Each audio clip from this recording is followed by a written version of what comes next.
Bill Scott. Now, on your chairs are a general definition of abstraction. They're kind enough to say, we'd like you to talk about your philosophies during. Let's talk about, let that beg questions between you. And when you feel like it, open the floor to questions. And as I mentioned earlier, if you want to use the work of this now, the first night of the show, as examples of what you might be talking about, I hope. And Michael, the videographer, will follow. With that, without further ado, Mr. Brooker and Mr. Scott. Sir. Have a seat. Oh, good. Yes.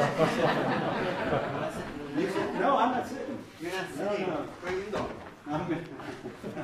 No. I'm open. Hello, Moe. Would you like to start? Hi, Bill. How are you? I'm fine. Thank you. Well, Mo, you want to start? Okay. Two things that strike me is I go a little ways back in Philadelphia, and Philadelphia has not necessarily been known as a place of abstraction. And the Philadelphia Sketchbook Club, when I was a student, was very definitely not known as a place of abstraction. And so it is delightful and wonderful to see that a place with such a wonderful history and a wonderful sense of purpose has begun to recognize something that in fact has been going on in Philadelphia for a number of years. Perhaps not as much as the traditional realism and working from nature, but it has been going on.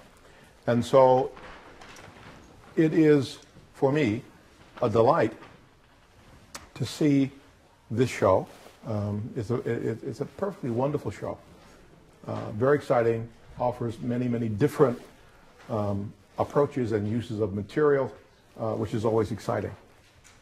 In terms of abstraction, and I'll just talk about it briefly from my point of view, Don gave us a number of things to read. And it's interesting because we are products of our own environment and time.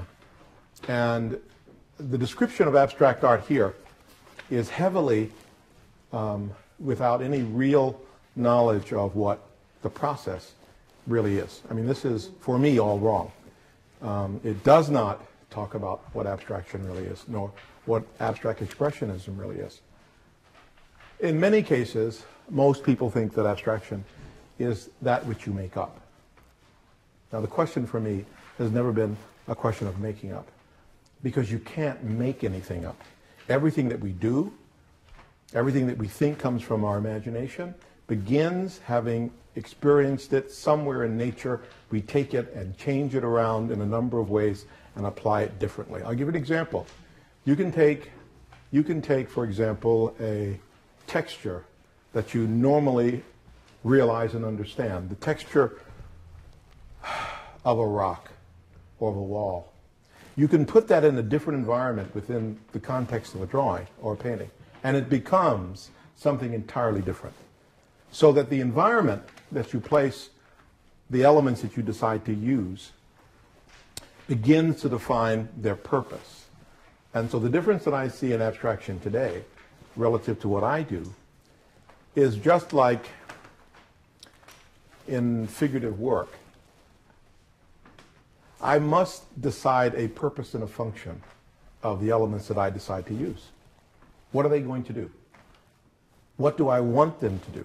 And if I name it, that's when invention begins to happen. Because if you name something, you can then find a way of reasoning that out. But you have to name it. I want this to happen. I want that to happen.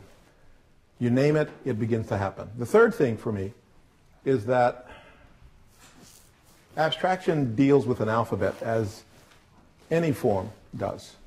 In figurative work, you recognize a person's work by choices that they make relative to composition, relative to color, relative to subject. I mean, if I mention Ben Kamahira, who happened to have been one of my favorite painters, you have a sense of what his work was like immediately. If I say to you, Thomas Akins, you have a sense of the alphabet that they decide to use. So everyone begins to develop an alphabet. And for me, it seemed reasonable. And I've always been amazed by this. Language is really important. Out of an alphabet, which is basically 26 letters that we understand in the Western world, 26 letters, you can produce an infinite number of words. Why? You take those letters and you combine them and recombine them, and they produce different words each time. Now, one of the things about finding your own alphabet relative to painting, or in this case, relative to abstraction, you begin to find elements that you decide to use and that work for you, and you can use them in many different ways. And because you can make them do different things, you produce different visual words. And the result is you never tire of those elements because they're used in a different way. Would you ever get tired of the letter A? Only if you did A. But if you do A and combine it with other letters, you begin to get different sounds, and the result of that is, in fact, invention. And so what I think about abstraction now is that, for me, it's a question of invention. And the process for me is basically this. If you think about it, and if you begin to wonder about it, it causes a search. You ask the question. Question produces a search. Search produces investigation. Investigation produces invention, and invention produces discovery. And that, for me, is the process in terms of what I do relative to abstraction.